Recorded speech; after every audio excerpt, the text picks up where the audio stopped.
Welcome to the next episode of Over a Pint. This week, I'm excited to have Ravi Singh from the Connexus Group here. So why don't you introduce yourself? Thanks for having me, Andrew. Ravi Singh, Remax Hallmark Connexus Group. I've been in the business now for 13 years. Certainly incredible experience growing and building a successful team. Work with fantastic real estate agents. We practice a lot in the downtown core, and then majority of our business progressing east into the east suburbs, Scarborough, Markham, Ajax. And you know what? Thanks very much for accommodating this appointment today. I'm excited about it. And this week, so you requested like a pale ale type of thing, and I had one left in it from a beer boutique I went to because I like to try different ones. I've never had this one.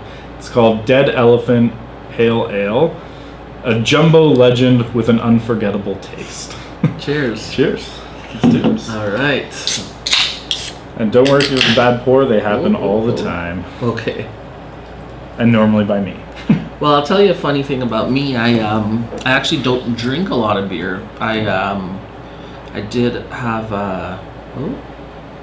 did I do a bad job here? It's okay. It's actually technically the right way to pour beer. Because otherwise that happens in your stomach. Right. Well, I've had some major surgeries on my stomach and colon and just the whole digestive tract, and for the longest time I wasn't actually able to drink beer. Oh yeah. So this is going to be fantastic. Cheers. Perfect. Thank you. Cheers. Thanks for coming on. That's pretty good beer. Yeah. I won't complain about that. So you've been in the business 13 years. Yeah. How much of that was on your own versus, I know you have a team now, so how much was on your own and how much has been as a team leader? So I brought on Alicia, who's basically my right hand in the business, my executive assistant, in 2010. Mm-hmm. We started building out a team in 2012. Mm-hmm. And you know what? We've had some great agents. Right now we've got Justin and Sarah, and actually in the process of onboarding some other members right now. Mm-hmm. You know what? I find that working on a team, there's some great advantages. And then of course there's additional, business challenges and new things that you're doing than being as a single agent. Yeah. But all very rewarding. One thing I think you can tell about me is I really enjoy the journey. Mm-hmm. Right? And just being in a place where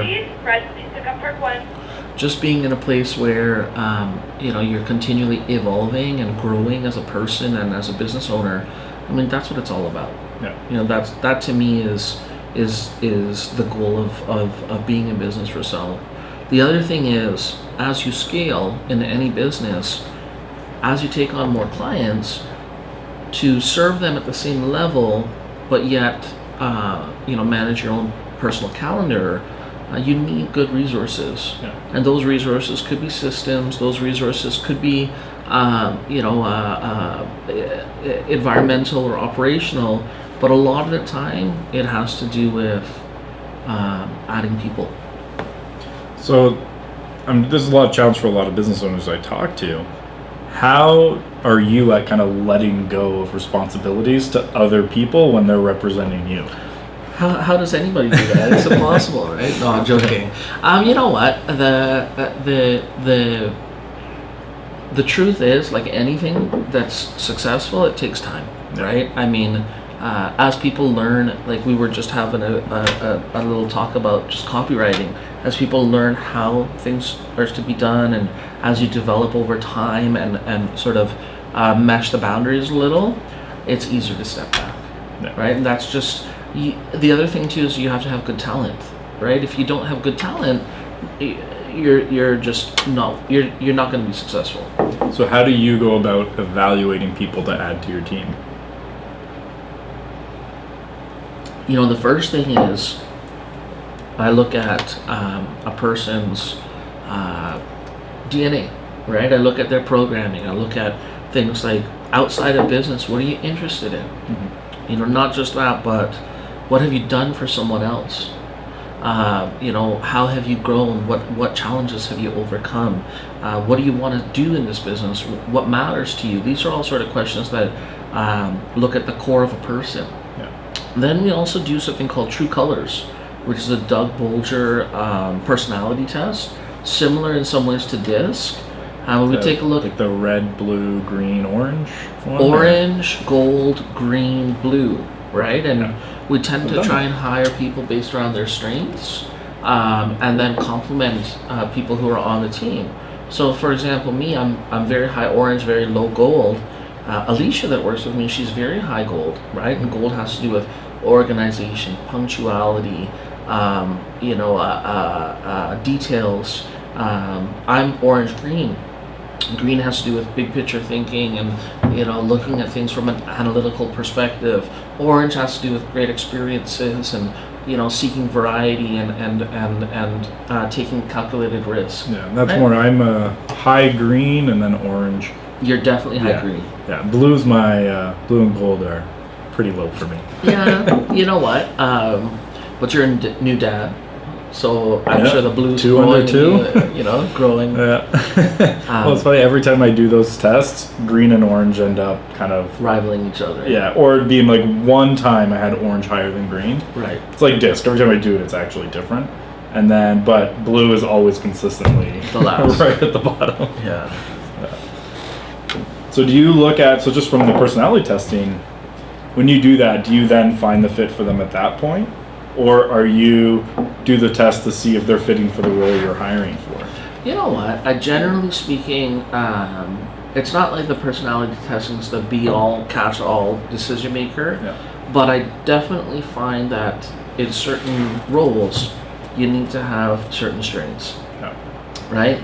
I find realtors, believe it or not, they do well when they're high, at least on my team, high orange or high blue. Yeah. Because orange, generally speaking, the high charisma, high energy, action, wanting to do things, wanting to be a closer, that's all orange. Blue means you actually care about people. You want to see them do well. Your clients matter to you. You care about how people feel, right? So those tend to be some of the things that do really well. I don't think I've met too many realtors who are great at filling out trade records or FinTrack. No. You know what I mean?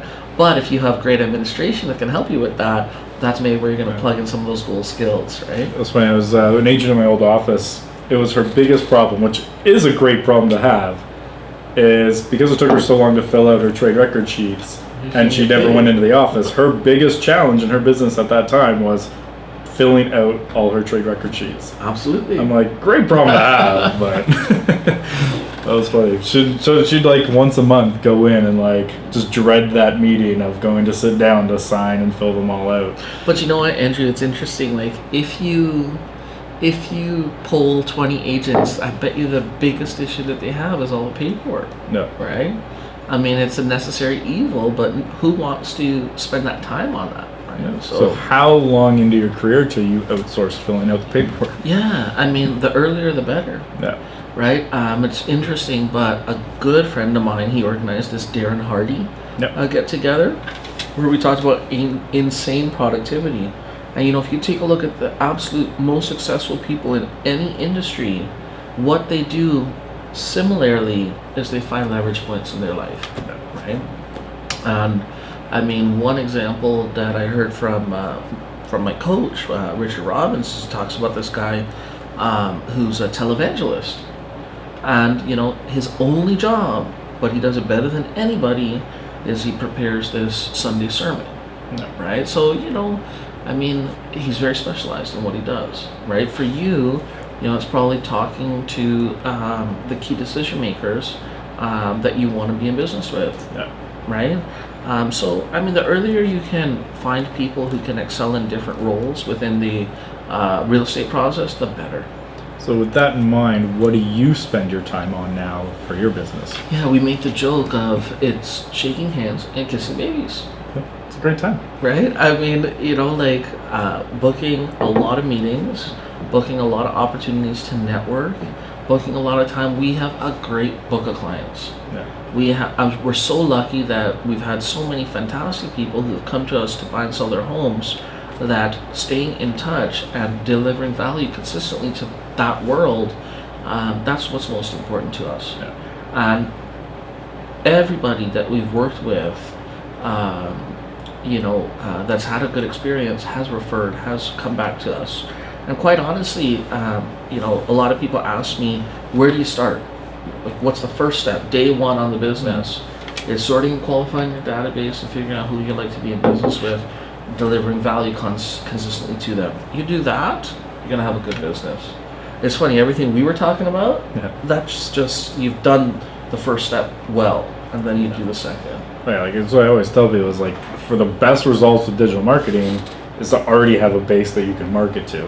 It still works starting from scratch, but to have that like you can take your results so much higher, so much faster. 100%. So when you started out, how did you go about growing your business? Well, I came from the nightlife industry, and I had already had a very strong circle. This was at the infancy of Facebook. This was sort of the end of Friendster and MySpace, and I was out 5 nights a week. So it was very easy to basically network over drinks. And you know what? I was really fortunate that I had for a lot of people who were first-time buyers. One of my clients who has gone on to do a lot of business with me, I remember we were in District Nightclub. I'm dating myself now, but I was writing my phase 3 real estate exam, and he said, "Rob, this is amazing. The minute you finish that, let's go take a look at some stuff next week." Yeah. And I literally did my first deal with him. And it's funny, it was an assignment condo. Which is not a simple thing to do. No, especially for your first. Yeah, it was my first deal, and it was an assignment. It was 169 John, unit 303. I remember. You never forget your first. Exactly. Right? Mine was in Tottenham. There you go. Well, first sale, I had like 10 leases. Ooh. So like he's doing these masterminds in Costa Rica right now. Yes. But because he has this amazing infrastructure to do them, now he's basically reselling that infrastructure. So like I can go do a mastermind in Costa Rica, and it's already done. Yeah. So I can take like 12 agents to Costa Rica, mastermind, learn to surf, and get a villa, and some chefs were lined up and ready to go. I think it's a great idea. So Zark and Ralph, they had a company called ZRF. Ron and Kendall, who were my partners, they had a company called Brighter Days Entertainment, or BDE. There was a guy named Billy. He had a company called Bill and Associates, B&A.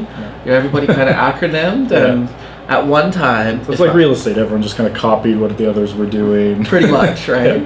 At one time, there was basically about 5 or 6 companies that were really sort of the nightlife. Like we could sell out 2,000 people parties, and I was very privileged to learn a lot of soft skills in that too, right?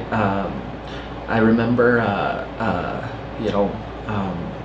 I remember vividly the day I called my partners and said, "You know what, this real estate thing, it's just gotten to the point now where I need to step back from what we were doing in the nightlife industry."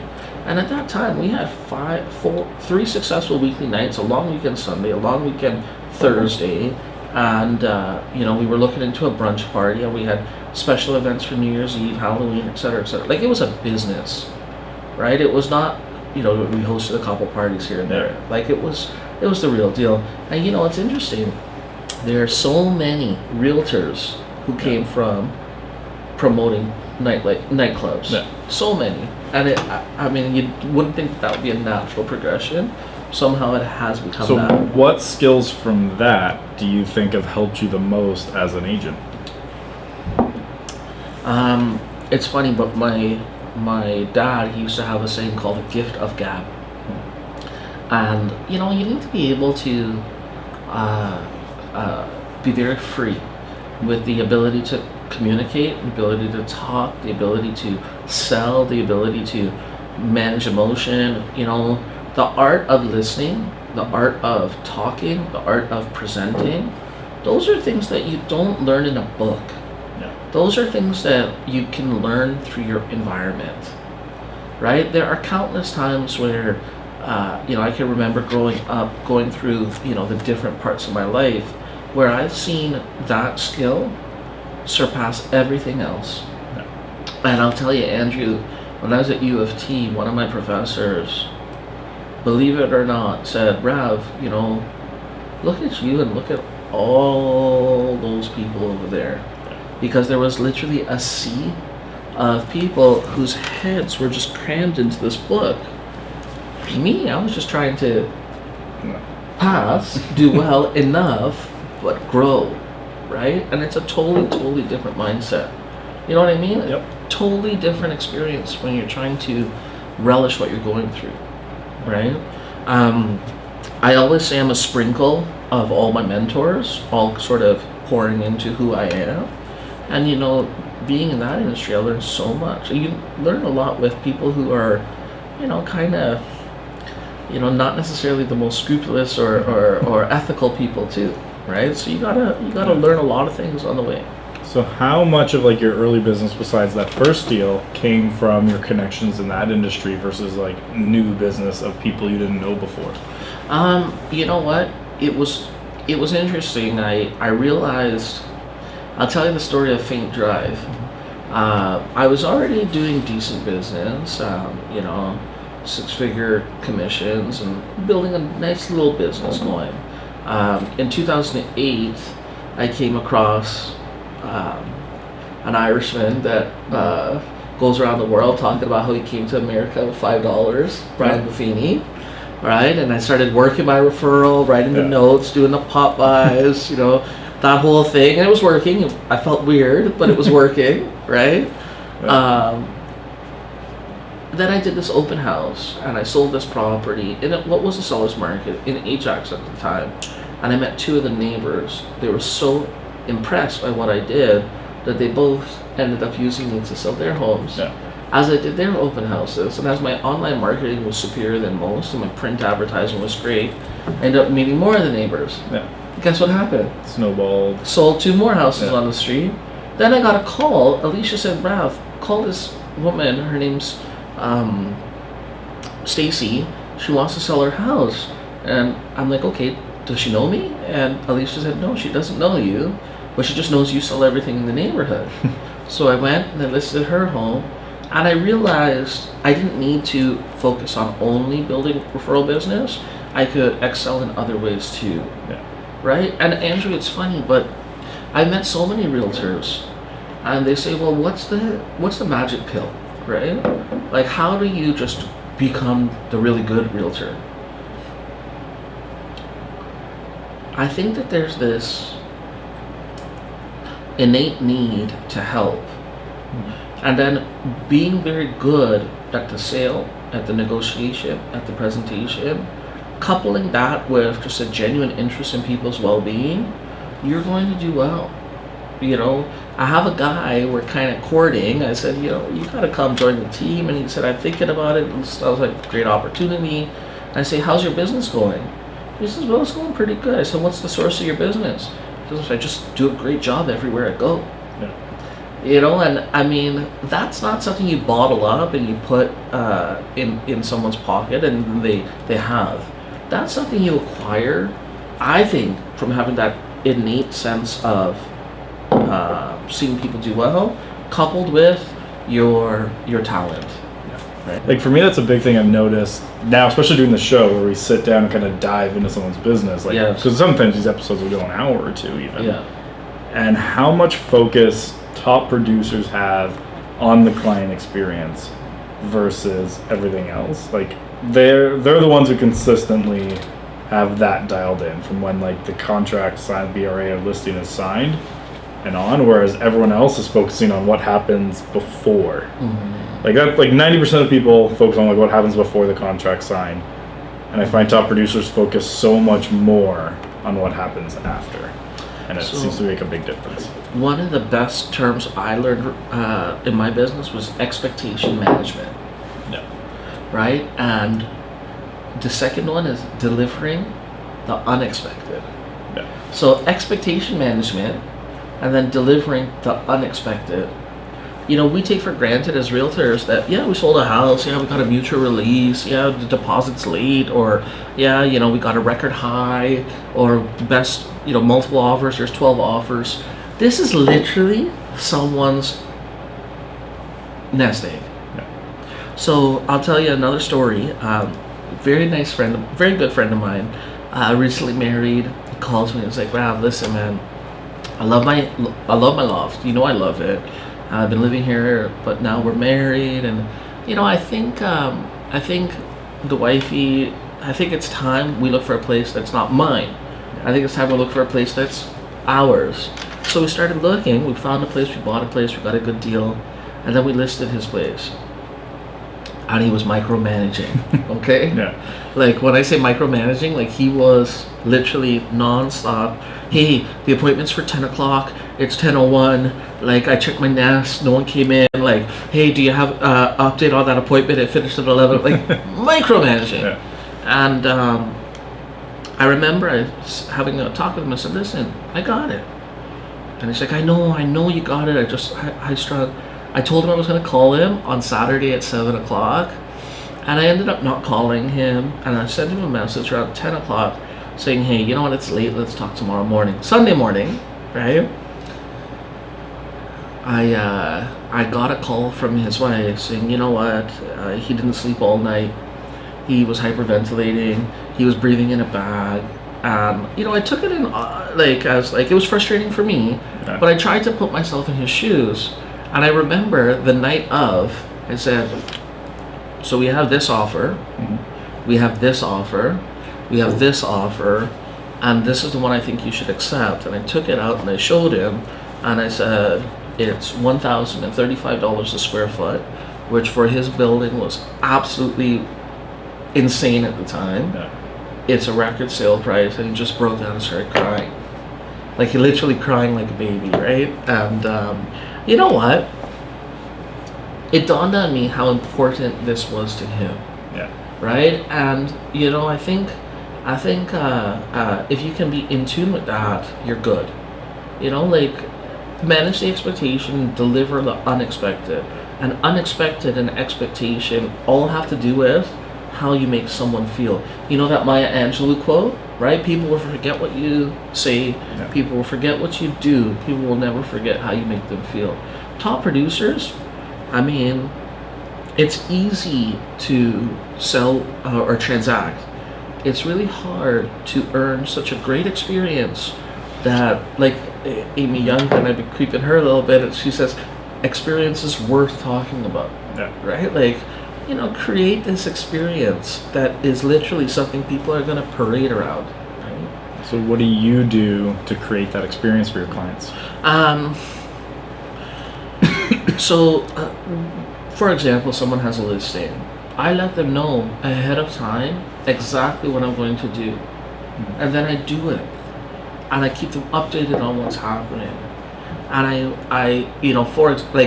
speaking very tactically, every Monday morning I do a real seller update. I say, these are what's new in the market. This is what's price reduced. This is what's sold. This is what's new to the market. This is what's open housing. I said, this is our competition. This is where we're set up. I can help them predict what should happen. Yeah. What should happen and what does happen, we never know, right? Yeah. But I can help them predict what should happen. And I'll tell them, you'll get this seller update. When someone has an offer, I always say, hey, I have an offer that's coming in on your property. Can we talk at 3 or 4? Not, I'm in charge of the thing. Not, oh my gosh, you got an offer, drop everything, let's talk, right? Manage it. Manage the experience, right? Let them know. I have a home inspector, and he's a very funny guy, and when we do home inspections, he always say, Ravi's got this. And he always just like, Ravi's got it, And it's just, it's just giving them that comfort. Yeah. Think of any great brand, right? Any great brand. Recently, I heard a talk where someone was talking about the Four Seasons hotels, which is a Canadian brand. It was started by a guy, I think his name was Iggy or Irvine or something like that. And, when he started in the 60s, he wanted to make people feel better. Mm-hmm. He said, let's put a safe in everybody's room. He said, let's put a gym in our hotel. And he continued, right? If you took a look at our whiteboard of what we have, what we're doing, what we've done, and what we plan to do, we're always moving forward, right? And that's also building sustainable competitive advantage, right? You create something, and then you let everybody else play catch up. Yeah, makes sense. So where are you looking? So like where you are now, like where do you see Connexus Group going over like the next 5 years? That's the magic question. That you're willing to share on camera. So that's different for everyone. I love working part of Remax. I think it's a great culture. I think it's a great story. I'm really fortunate to be with your former, but my current broker owners and management, and I want to continue deepening that relationship. Hallmark's great. In terms of scale and growth, I had this conversation with my wife today, and Alicia, my assistant, both of them. I said, I don't want to be 45 and say I could have and I didn't, but that's okay. I'd rather be 45 and say I could have, did that was cool, and now what's next? So we're ambitious. So from this is an interesting one. I always like to hear how kind of team leaders think about it. Do you eventually want to stop selling and manage the team, or would you always like to keep selling? So I think the goal for my team is to facilitate sustainable, continued growth for all members in all ways. And all ways means being not just a better income producer, but just better, right? In whatever you choose to pursue, pursuit of excellence. What that means for me personally is I will continue to be rainmaking. And Gary Keller wrote the Red Book, which is a great document of talking about how to scale. It started with me and an assistant. Then it was me and 2 buyer agents. Now it's a bunch of agents and administrative staff. And as we build the agents, everyone will list, everyone will buy. My job really will be to co-pilot, right? And slowly they will, the members of my team will fly. I will merely be co-piloting, so that in the case of needing to take helm, I can. Otherwise, I'm just there to be supportive. Where I see my role is just helping people facilitate their best life.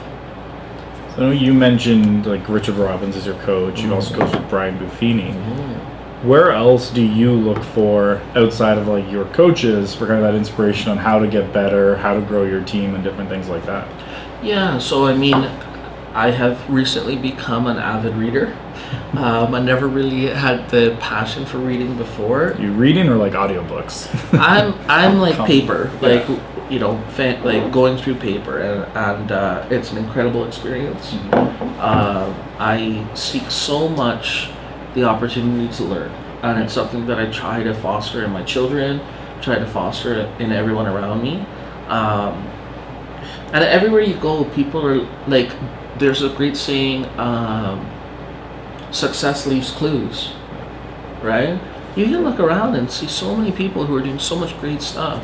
You merely need to just take that, digest it, and figure it out. Inspiration, I also had the privilege of being trained by a fantastic Indian master of classical music, very orthodox training. I traveled to London, England. I lived with my teacher, and we'd wake up at 4 and start practicing. The message that I got from him was, he who masters one masters all. He who tries to master all masters none. Now what I've done is I've really worked at mastering what it meant to be a good database lead generator. And then of course learning the skills to then transact, right? And I mean, I'm not trying to be boastful or anything, but I'm getting great return. And that was all Richard Robbins and Keith Roy is the example. That was his lifetime referral system training. But I learned from so many things. I learned from everybody. I learned from you, right? Right now, Ken McLaughlin, he's started something called a Challenger Series, that's something that I'm deep diving into right now. I just finished DJ Khaled's book called The Keys. That's a good one. Securing the Bag. I just finished. It's interesting. This is a great lesson that I don't mind sharing. As you scale your business, it's fantastic to have a great top line. It's much better to have a great bottom line. So now I'm looking into things like wealth creation with Rich Dad Poor Dad. Yeah. I'm looking into wealth creation with Tony Robbins and some of his education. I'm learning that my future is not going to be based around number of ends. It's going to be based around a great business model that provides great experience and money. I think there's so much learning from so many different places. You and I were talking about social media and Facebook ads in particular. I mean, what a huge, in my opinion, the scope of the data that's going into Facebook and the ability to specialize your marketing. This is not a pitch for him, by the way.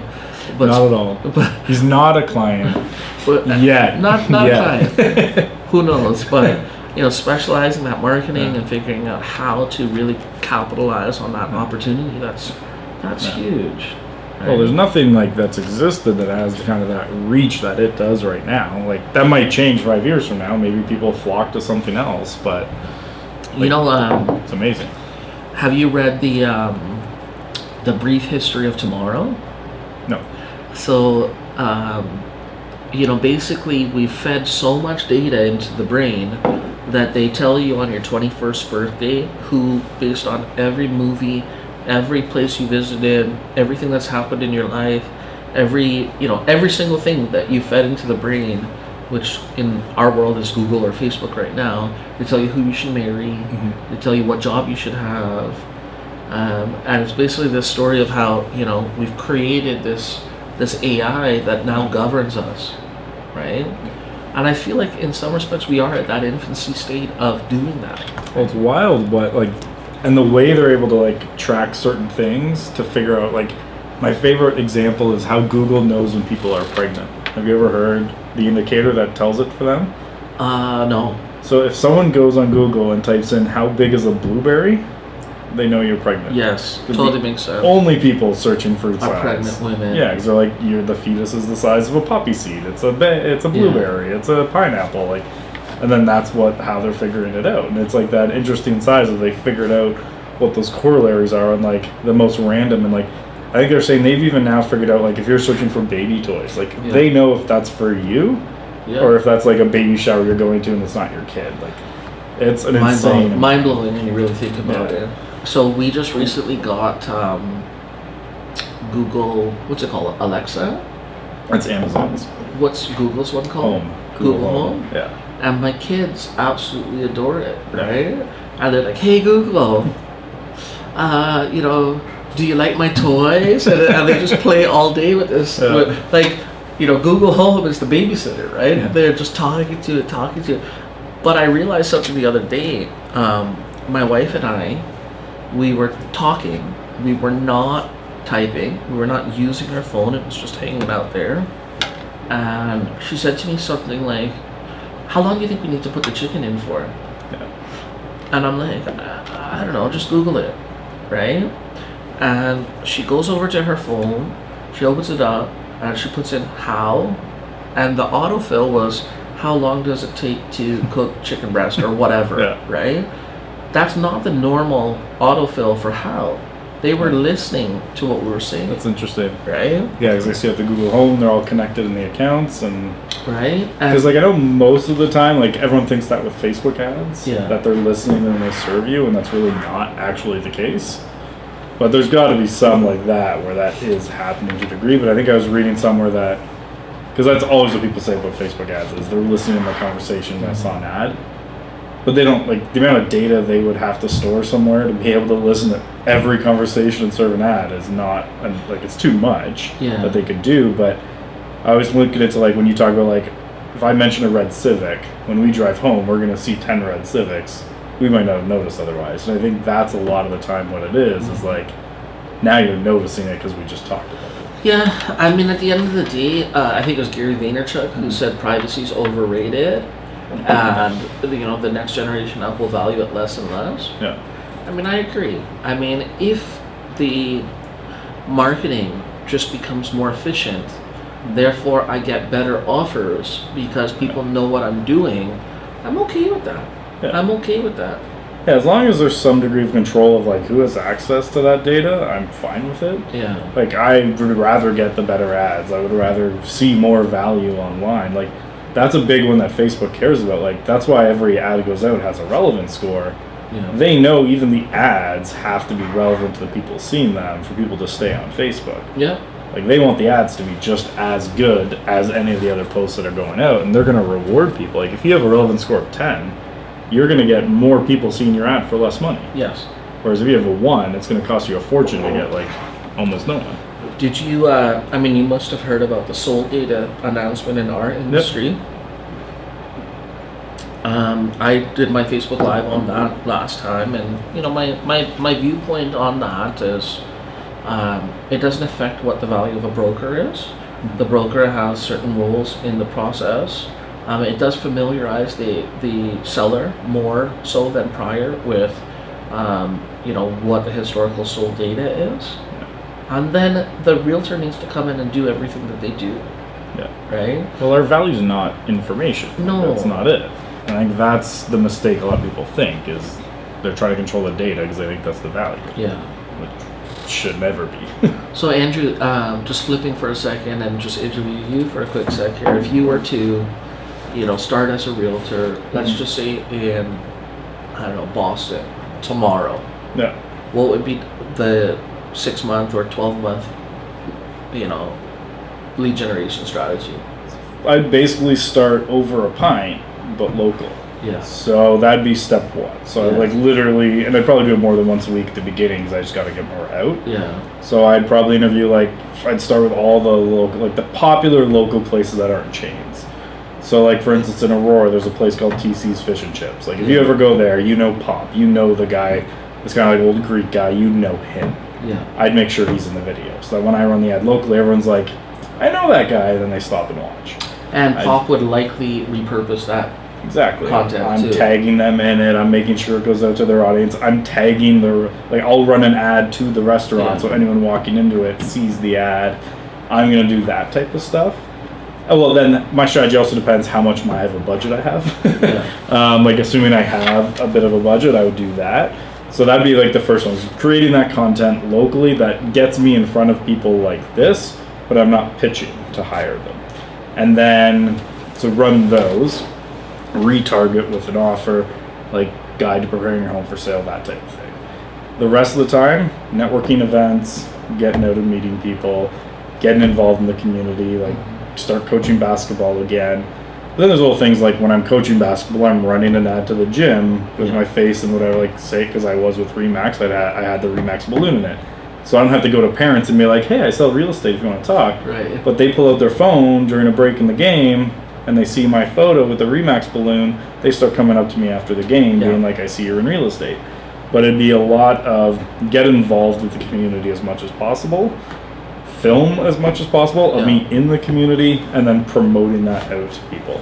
And it's funny you said that because I think the two things that realistically are still undervalued in our world is, in our industry, is the capacity to create content and the affordability to expose it. Yeah. And I think part of it though is people say create content, but it's creating valuable content. Right. Too many people create really, really bad content. Oh yeah. Because I think one of the disservices you see all the time in the industry is there's just do video, don't worry if it's good or not. No. To a degree, at the beginning, that's true to get comfortable on camera. But if you keep putting out bad video after bad video after bad video after bad video, that's going to hurt you more in the long run. You have to put an eye to what's interesting. Don't do a 10-minute Facebook Live just because someone told you should do a 10-minute Facebook Live and sit there doing karaoke because you got to fill the 10 minutes. Yeah. You have to have a point. Yeah. When I do this show, I'm thinking about, okay, it's not there's a part of it if it's like, who do I want to sit down? Like, who would I like to meet? But then it's like, who do people want to hear from? Well, you did the whole meet the coaches. Yeah. Right? Your target market is realtors. Yeah, and for me, it's ones who want to coach, because that means they're, generally speaking, going to have a budget for lead gen too. Yeah. And most coaches preach, hire someone who's an expert to do it. Right. So it naturally leads into then hiring me. Yeah. So it's worked out well. Plus, it gets me to network with coaches. So it's interesting. You know who Will Smith is, obviously. No. You know the fact that he walks around with a harness, with a camera. Did you know that? No. He's basically video documenting his life. Mm-hmm. And it's amazing. There's so many people, whether it's podcasting, whether it's video, whether it's Instagram, they're chronicling what's happening, and they're building audience. Yeah. Right? Now, different with Will Smith versus like if I did that. Right. Very few people care about that. Will Smith could literally just walk down the street, say nothing, do nothing, and people would watch that because it's Will Smith. Yeah. Like, I was watching a video of him, I think he was on like a late night talk show, and they're doing like one of those in the streets thing. Yeah. And they're just driving down, and he sees a wedding. Yeah. He goes, let's pull over and go say hi. And he's like, yeah, but like, well, because like the other guy, I think it was James Corden, like they didn't really know him. He's like, yeah, but like, what if they don't know who we are? He's like, everybody knows Will Smith. And like he's talking about him in third person, and he's like, and there's always people who love Will Smith. And sure enough, they get out, they walk up, it's Will Smith! And like completely, like he just kind of walks up, like ends up like laying on the bride's gown on the ground in the picture. Yeah. And you're like, yeah, everybody loves Will Smith. Like, it's one of the, like, he can do more that's like mundane day to day. Yeah. Like, this is one of the things, like, because Gary Vee always says, like, document, don't create. Right. Like, follow your day. I'm like, 90% of my day I'm sitting at a computer. I'm not going to sit a camera there watching me at a computer, but... But you know what? As a real estate agent, it's interesting. Like, I had this conversation with my team, too. It's like, people want to see what you're showing, what you're doing. Like, if you are taking a look at all the houses in an area where someone's planning to buy, and you merely just post that to your Insta story, people are going to pay attention. Yeah. Right? So actually, there was a guest on the show. Her name's Christina Clement. She sells up in Newmarket. Yeah. She had one of like the most effective Facebook stories I've seen in a while from like makes her look super professional. Is she did the before and after and during of when she brought a professional in to really get the home ready for sale. Yes. And I remember one of the little ones is she like spanned like the kitchen. She's like, I'm not going to tell you what, like, basically it's like, I'm not telling you what kind of looks off about this room. But it's not, like, you can tell there's something missing. Mm-hmm. And then she has her contractor come in, this is all part of the Instagram story, and it's literally, he's just closing that gap between the top of the cabinets and the ceiling. Like, it's only like that much, but he does that. And you watch him doing it, and as he's doing it, you're like, oh yeah, that looks way better. Like, you're like, just that little thing, you're like, the kitchen now looks 10 times better. And she's explaining it. The other interesting thing about Insta Story is I think they've caught on that they, polling the audience, asking the audience questions. It's a conversation starter. Yeah. Right? So, I mean, it's going to be really interesting to see what happens next. Well, I know, like, every time I post Instagram stories, I get way more messages than a post. Yeah, like, for sure. I get so, I think because it's what it's so not, because some people are nervous about posting publicly. Yeah. Like, I've noticed that in my groups. Like, I have my, like, the wheelhouse. Yeah. Then I have a private group for people who have bought my course. Yes. The interesting one of the people who bought my course, like, there's something like 50 people in the group. And 95% of them, even though it's post in the group for feedback, they private message me because they don't want to post it in the group. So it's funny because like the group looks somewhat inactive sometimes, but the amount of private messages coming is huge. People, because they're nervous about posting and they don't want people to see it.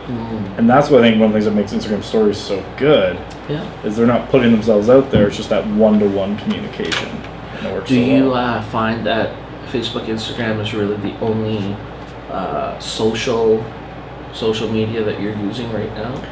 For our business, mostly, but that's because that's where agents are.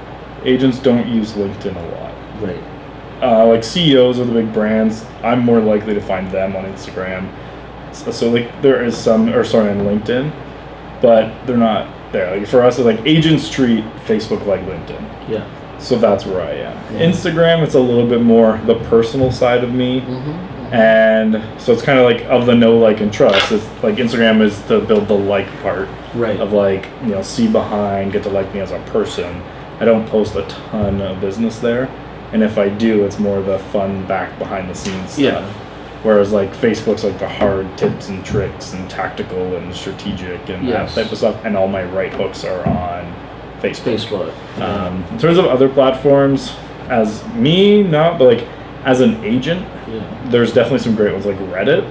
If you're willing to dive into that, like the subreddit of like Toronto real estate is huge. Like people love talking about real estate, and it's great for Reddit. Then there's platforms like Quora. Like I love Quora. I've got thousands and thousands and thousands of views on my answers there.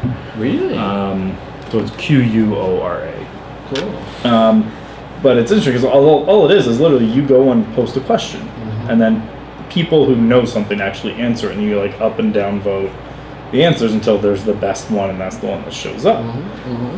But there's not really too many of the trolling answers that you get in a lot of other places.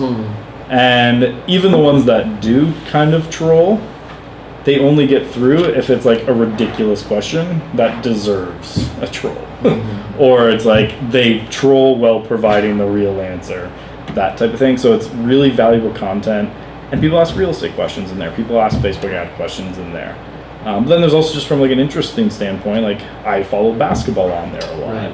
Politics are on there, but it, like even the political discourse on there is different than like, because if you go like look at politics on Twitter, it's like the world is burning. You go on Quora, it's like, how does, you know, Donald Trump's new agreement with Canada and Mexico affect this? And people will actually answer it seriously. And that's where it's interesting. It's a more of an elevated discourse most of the time.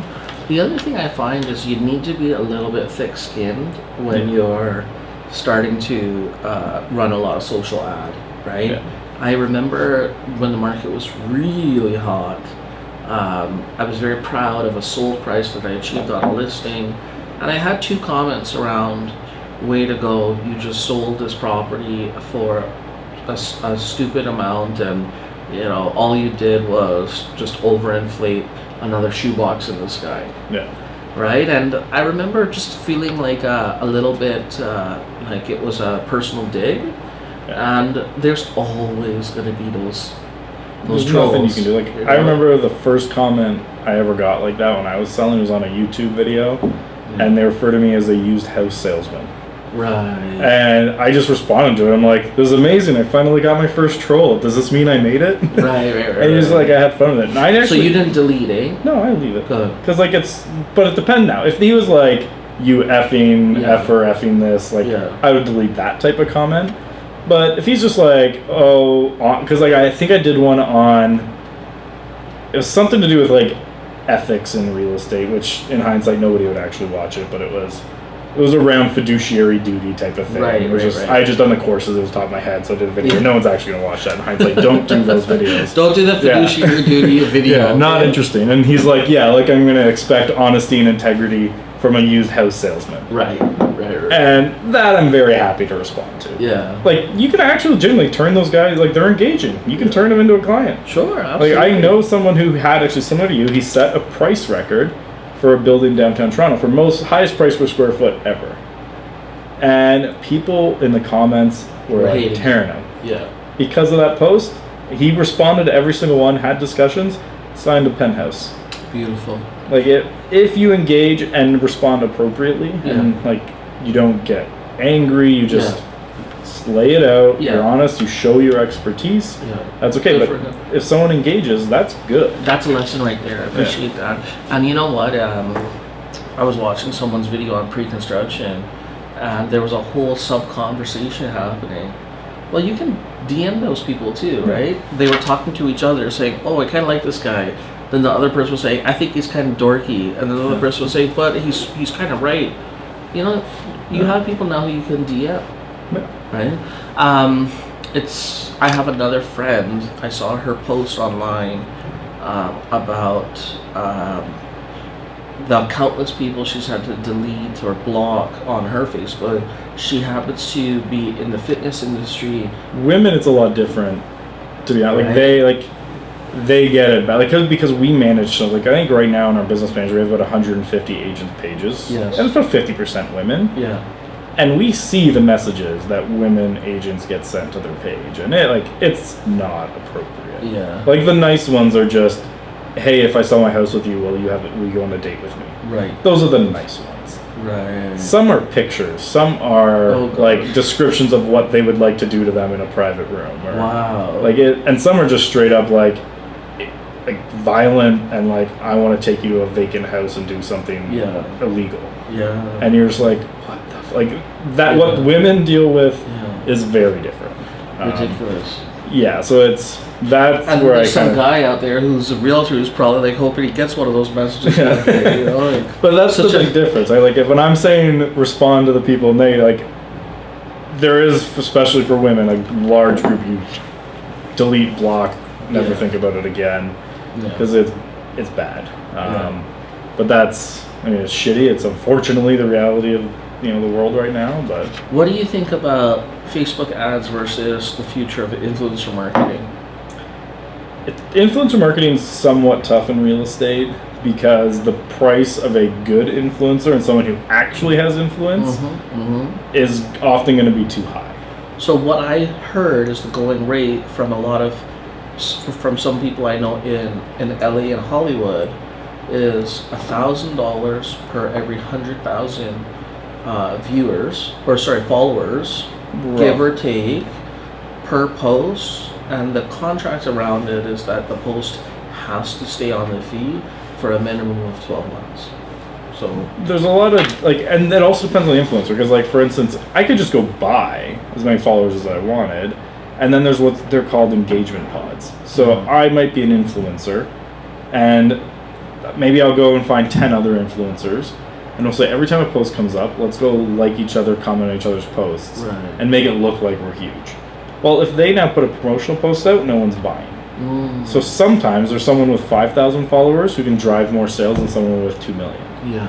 So it's one of those industries where it's hard to know which one to go with. But as someone in the social media, selling Facebook ads and selling this whole sort of stream, I'm sure you have your eye really on that part of the business. Actually do a ton on the influencer side. Like the way we would do it is something like this. You're an influencer in the industry, we will sit down with you, and this now will also, agents who follow you will watch this, and now they're in my market. So that's kind of the influencer where it's not really paid, it's kind of pro, but because I don't pay guests to come on, and I don't accept money for people to come on, we do have people no, you're not big enough for me to come on. We've had people say that, which is actually the one that we got, though. Someone said it was funny because we've had people bigger than I'm on, but it's been interesting of very interesting to start seeing the side of that of I'm now getting invited to events where, because normally I accept money to go speak at events. Right. I've had a couple now where they've offered money just to go to the event as long as I post about it. Wow. Okay. And but I get maybe 10 to 15,000 views an episode on this, but I'm paying for everything over about 1,000. I don't have to pay much, but I still have to pay for it. So that's the other side. Is are these influencers paying for most of that influence to get that number up? And is this particular video housed on your Facebook profile? Is it housed more so on YouTube? Is it housed on your website? Me, it's mostly Facebook. Yeah. So I put it on Facebook, I put it on YouTube, and then I embed YouTube on my website as a blog post. Right. And then we will email it out to our database as well. Yes. Eventually we'll be cutting up all the episodes. So when we were, talking before about how to personality testing, I'll cut that into a 2-minute bit, and we'll turn that into a video and promote that out. And then be and here's a link to the full episode. Eventually we'll start doing more of that. Right. But for us, because our audience is mostly Facebook, we focus there. Are you familiar with? It's a company that charges $1 per minute of subtitles. Rev. Yeah, love them. Yeah, they're great. They are fantastic. Yeah. I don't do it for this show. Right. Because if you're willing to watch an hour, you're going to turn on the sound. Yeah. Hopefully. So, you're not going to read subtitles for an hour most of the time. And then we are actually in the process of turning it into a podcast too. Yeah. Because we've got a lot of messages from people asking us because they want to like listen while they're driving. Yes. So just based on sheer number of requests alone, where I've actually just hiring someone to go and set it all up for me and have it push out to all the platforms. And then Yeah, I think it was Gary Vaynerchuk. It was someone who said audio is the new video. yeah, it's more intimate. I think. There's something about being able to, that sort of alpha entrepreneur who's, going for the morning run, but wants to, listen to a podcast while they're, working out. I mean. But I think there's also a lot of value in them seeing you. Yes. Right? So, like, there's a bit of both.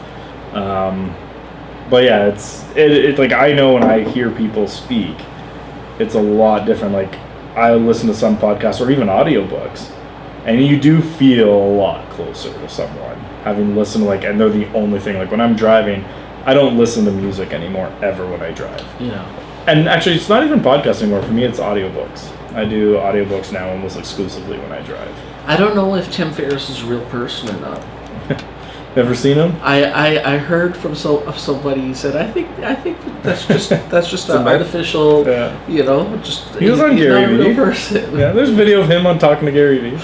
Yeah. Well, it's funny because he went on Gary Vee, and this was like a year or two after Gary Vee said the 4-hour work week is bullshit. Yeah. I was like, good for him for having him on and then coming on. Well, it seems like the flavor right now out there is Gary Vee, Grant Cardone. Yeah, I can't stand Grant Cardone. You can't stand Grant Cardone? He's such a sleazeball.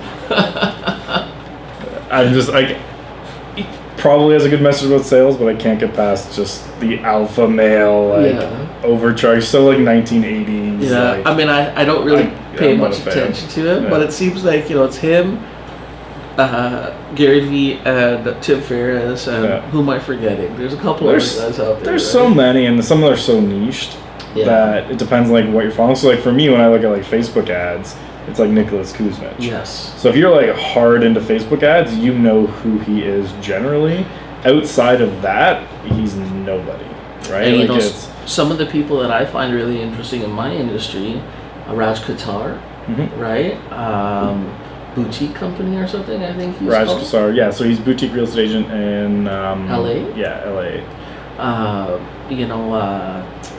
A couple other people, but it's really interesting. I try to deal with a lot of the Inman content. Yep.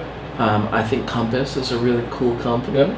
No, they got a lot of cool people there. We're doing some really interesting stuff. Yeah, I don't know enough about them yet, but I'm excited to be attending Inman this year and just maybe doing a lot of networking just to see, just to learn, just to be a sponge, right? That's what I like the most about Inman is the networking side of it. Yeah.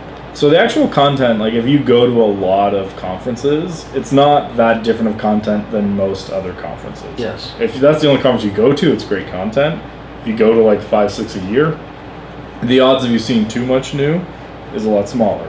But a lot of really bright, really sharp people go. Yeah. Like top team leaders from all over the world come. Like they have famously like every year people coming from Europe. I think it's like Amsterdam or something they'll come from. But like the lobby bar, especially the New York one, is always busy with everyone at it. Yeah. Like I've probably gotten just as much from networking people at the lobby bar than I ever have from the session. That's the story of my life. Yeah, exactly. Like it's an amazing place, and I've probably picked up way like even when I spoke at Inman. Yeah. I got more clients out of the lobby bar than I did from my speaking session. So I'll tell you a funny story. It's 2016. All right. And I get a call from my broker record, and I didn't pick up. I think I was in a pitch or something. And I get a text right after. It says, Ravi, give me a call. And I'm like, oh shit. I'm like, this means I'm in trouble for sure, right? I'm like, who's reporting me, right? So I call Kenny and I say, hey Ken, sorry, I was just, I think I had just had my son. I was like, I was just in a doctor's appointment or something, but is everything okay? And he says, yeah, like, Rav, did you see the article? And I'm like, no. Like, here I'm thinking, like, maybe they shut down Treb or something, but, like, no, I didn't see the article. Like, everything okay? He's like, you didn't see the article? I'm like, no. He says, Ravi, this is you, right? Ravi Singh. plays classical music from India, used to be a nightclub promoter, top team leader from Toronto. Like, yeah, that sounds like me. He's like, yeah, Inman News just wrote you up as one of the most interesting people in the in the real estate industry. And I was like, I got to see the article. So I saw it, and it's like the founder of Zillow, the creator of this, and me. And I was really flattered. Well, you do good stuff, and it shows up, right? Like, I mean, success leaves clues. Yeah. I was taken back by that one though. And at that time, I was familiar with them, but I wasn't subscribed. I think you had shared some of their data. I mean, it was other people, but it's interesting. What you just said about meeting people at the lobby bar, you're missing the point if you do any of these conferences or classes and then you just run out the door as soon as you stop. It's the worst thing you can do. I would go the other route of not attending the seminar and doing the networking most of the time. Like, there are some that I do for the seminars, but I now get more out of 15-person max things than I ever will out of a conference. Yeah.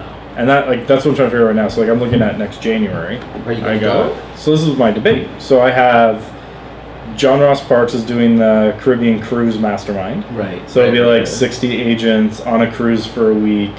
I'm speaking at it. So there's 1 week. And then I'd be home for, I think, 3 days. And then Banff Western Connection's happening. Yeah. I'd be there for 3 or 4 days. That ends on Sunday.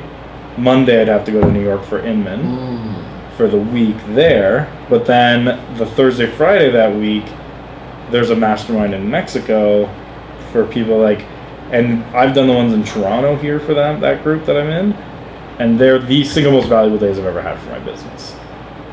Yeah. And so I'm like, yes, the networking's amazing at Inman, but I think for my professional development, there's way more value for me to go to Mexico to this one, but then the networking opportunities and connections and business development from Inman's also big. So I'm trying to make that decision of which one am I going to value more. They moved San Francisco to Vegas. I will be there. I've actually never done a conference in Vegas yet. You know what? Vegas in July, it's either you love it or you hate it, and I don't hate it. Yeah. So I've only been to Vegas once, and it was in February, which it wasn't actually that warm. And all the pools were being closed because that's their renovation season. So we actually experienced zero of the outdoor Vegas life. Yeah, it's fun. Yeah, I've heard good things. But yeah, definitely gonna check it out. What else would you say is worthwhile, that conference that was just mind blowing or? For me, it's all these small ones. Yeah. I would rather now, if I was to learn how to get better, is find 10 to 15 people and get in a room like this together. Yeah. And learn that way. And a lot of good agents, they're doing those types of things. Yeah, I've got one scheduled on November 6th. I just finished an 8-week one that I did with some great agents. I've got another one that we do virtually with a fantastic group across Canada. You learn a lot like that. Are you in our speaker one? I can't remember. Yeah. You're in there? Yeah. Not that I consider myself public, real estate speaker, influencer. I consider myself realtor, but But that's something where it's that's what we're trying to start those, because there's no at least in the real estate speaking community, there's no community. Yeah. Because that was one of the interesting things we found is everyone charges different rates, and the experience of working with people can be different, and where do you go for advice? I got lucky. The very beginning of this year, I just sent a message to Scott Stratton on LinkedIn being hey, I'm charging now for speaking. Do you mind if I'll pay you, but can I pick your brain for 15 minutes? Mm-hmm. He's no charge. Let's jump on a call. He ended up speaking with you for 45 minutes, and I got to pick Scott's brain in depth. And I basically implemented everything he said. Beautiful. And it was huge for my speaking side of the business. And now I know if I had those problems, other people in the industry do too. So we're trying to create this group of people where we can meet every now and then because we're going to face similar challenges. Well, the interesting thing for me, Andrew, I never made it sort of a mandate to be speaking, right? Yeah. But I spoke at Secrets of the Masters in 2015, and then in 2016 I spoke at Remax Recharge in Boston and in Toronto. And that year I was actually speaking at a smaller sort of 100 agent event that was put on that fall. And then recently I was interviewed by Integra to talk about teams. And I'm speaking again now in November about building a great sphere of influence in database marketing. And, you know, I mean, for me, it's just a joy of sharing. Yeah. But it's interesting. Like, I had lunch with a great agent yesterday, and he was like, Rav, you know, I totally see this world for you of, you know, just going out and pouring out what you are and who you are in front of people because you're so good at it. Yeah. And I mean, it was very, you know, touching. I mean, you can take that a few different ways. So, like, I know a guy who does over 100 deals a year. He never charges for speaking. Yeah. But he's got it dialed in, and he knows he can give out 3 to 5 referrals per talk. Yes. So, like, you could go that route. Yeah. The other route, you could probably today charge $5,000 to go speak at most places. Yeah. So then it's obviously there's way more money in 3 to 5 referrals if you can get that dialed in. But some people would just rather have the $5,000. So, or it's just I'm gonna do it for free because I just enjoy it. Mm-hmm. So you kind of that's the other thing you gotta look at, which is part of why we started that group. Is like there's no right answer to that either. Yeah. Well, it reminds me a little bit of when I used to play these, you know, just like small gigs here and there in music, right? And people would be like, oh, well, it'll be great exposure for you. Like, can you do it just, you know, as a freebie this time? And I was pay you with exposure. Shoot me in my head if I hear, oh, it'll be great exposure. You know what I mean? Like, if you're making your money doing a certain job, for me, I'm making money as a realtor, but if you're making money as a speaker, a musician, whatever, an event planner, you don't take that pro bono. I just, even when I hire musicians and they say it's on me, it's a gift, I'll still give them an honorarium. Yeah. Because I think of it as like, look, I value what you're doing. I will still speak for free. Yeah. But never if they're trying to negotiate my fee as exposure. Because it's like, that I do find disrespectful. Yeah. But if someone's up front, they're like, listen, I would love to pay you, we don't have the budget, and it's someone like I have a relationship with, like if someone out of the blue comes, the odds of me doing it are pretty small. But like Kelly Scar, for example, out in Calgary, I was in Calgary for another gig, and he called me up, it was the day before, 2 days before, he was like, hey, our speaker canceled in the morning, we can't pay you, but can you come speak for us? Yeah. I was like, sure, I'll be there, no problem. Yeah. Like, I don't mind doing that. Yeah. But there's context that's important around that whole thing, and it's relationships too. Well, it's funny, you know, I just thought of something, and this is worth sharing. You're gonna use this as part of your continued Over a Pint series. Yeah. And I remember you were in Alberta, and someone who reached out to me on Facebook to sell her house in my neighborhood. I hope you watch this because I'm ready to do that listing. She posted a picture of you, and she said, always great to hear Andrew Foliato talk about Facebook ads and social media marketing. And I guarantee that, hi, how are you? She'll probably watch this one day. Yeah. So maybe I'll get that listing. We'll see how it goes, right? Yeah, but great exposure. One hand washes the other, right? Recently I got a tattoo, my first one. I plan to go back either this birthday or my next birthday and do from my shoulder to my elbow. But I got one on my forearm, and it's a Sanskrit script. It's a Sanskrit script, and it says basic translation is may all benefit from all I do. And you know, not trying to sound all sort of philosophical or sort of you know up in the clouds, but if someone was to ask me, why are you successful? I think my answer would be, I'm successful because of my intentions. My intention is to see an aggregate success, not a personal success. And if you can adopt that philosophy, now you have no scarcity. Now you only have abundance. Now you have no negative part of the equation. You know, Nelson Mandela, he said, I either win or learn. Right? So for me, you know, I think the success, all of the success, just comes from an intention to help. You know what I mean? I think it's important to look at failure that way, because like I can't even count the amount of times I failed. Like, Yeah. how many, like, even when I was selling, like, I failed at cold calling. I failed, for the most part, at door knocking. I got deals out of it, but it was, for the amount of time I invested, it was definitely not a good return. Can I ask you a question, though? Yeah. Not taken away from, the great lessons from the legends of the game. Let's call him Mike Ferry, like, door knocking and cold calling must be a diminishing return every year. Well, I think yes and no, because everyone's saying that now, so less and less people are doing it. Right. So those who double down on it now, I think there is actually still opportunity there. That's true. I just think it's a really crappy way to build a business, because I hate doing it. Like, I know actually one guy's name's Anthony Brown. Like, he actually enjoys the act of cold calling. Someone like him will continue to see massive success because he loves it. Yeah. Like the way I love doing Facebook ads and stuff like that, he loves cold calling.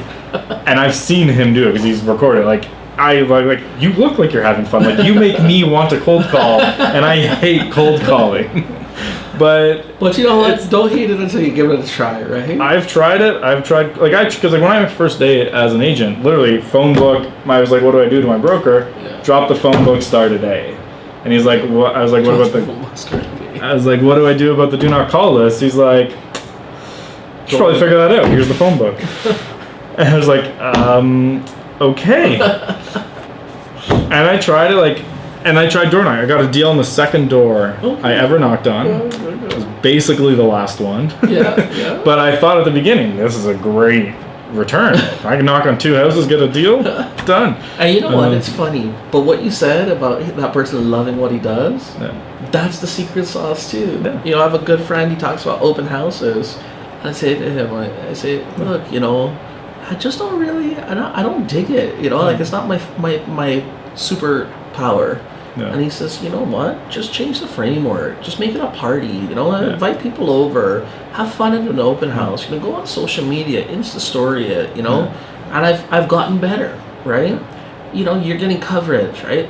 He actually, for every 5 hours of open house, so that's basically 2.5 open houses, he gets 1 appointment. Yeah. Well, and it works. Like, for me, this is what I love. Like, even when I'm not recording it, I love sitting down and having a beer with someone and just talking about business. Yeah. So if I'm going to build a business, I'm going to build it around that. Yeah. Like, I have seen a huge change in how many people know who I am just since I started this show, and I think this is going to be either episode 24 or 25. Beautiful. Like, it's not that far into it, but it works.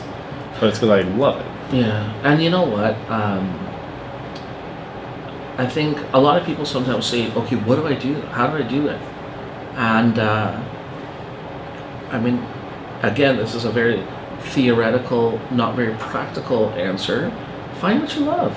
Yeah. And if you don't love it, find something else. Exactly. Yeah. You can find, it takes time. Like, I think I sold for just about 2 years before I kind of went onto the other side.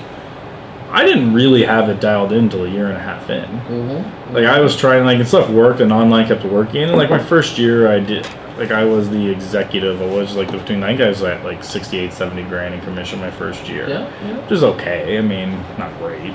You're not starving, but you're not eating steak every night. Yeah, I won an award, but with splits and everything, I was basically at the poverty line. Yeah. Took a minimum wage job at a toy store over Christmas.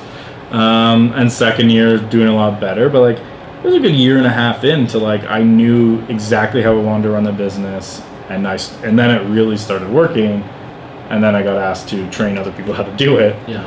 And originally I was just going to take that job temporarily as this is going to be real estate university. They're going to pay me to go around and speak and meet with top producers. It's amazing. Do that for a couple of years, go back to sales. Yeah. And I remember it was funny. I remember I'm going to be the referral guy for Aurora.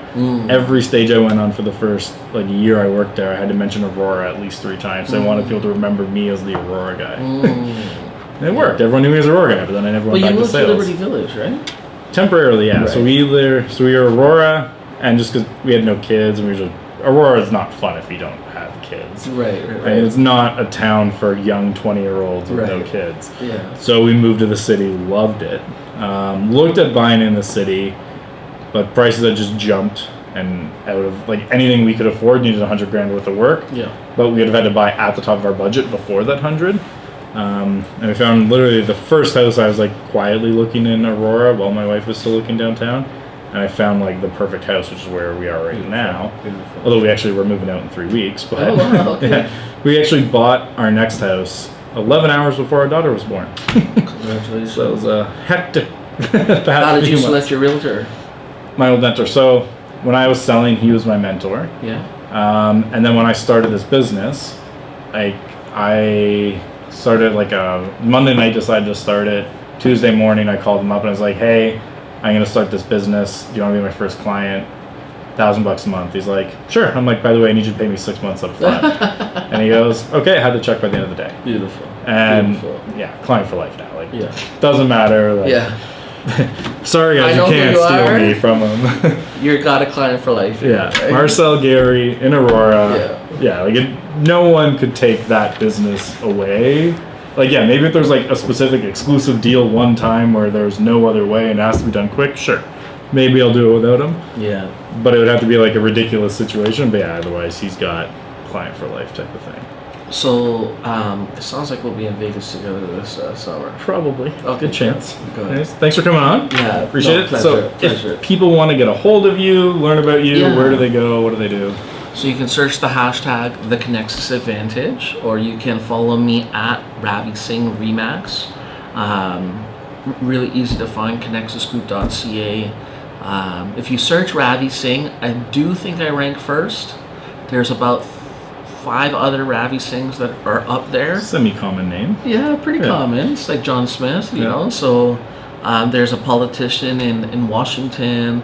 There's a very famous yoga instructor. There's a realtor in Toronto. So you know what? I'm on Facebook. I'm easy to find. Just Sounds good. reach out. I'm always happy to connect. Connexus, interestingly, is connect, next, and nexus. We connect you to what's next, and your home is not merely a dwelling, it's the nexus of your existence.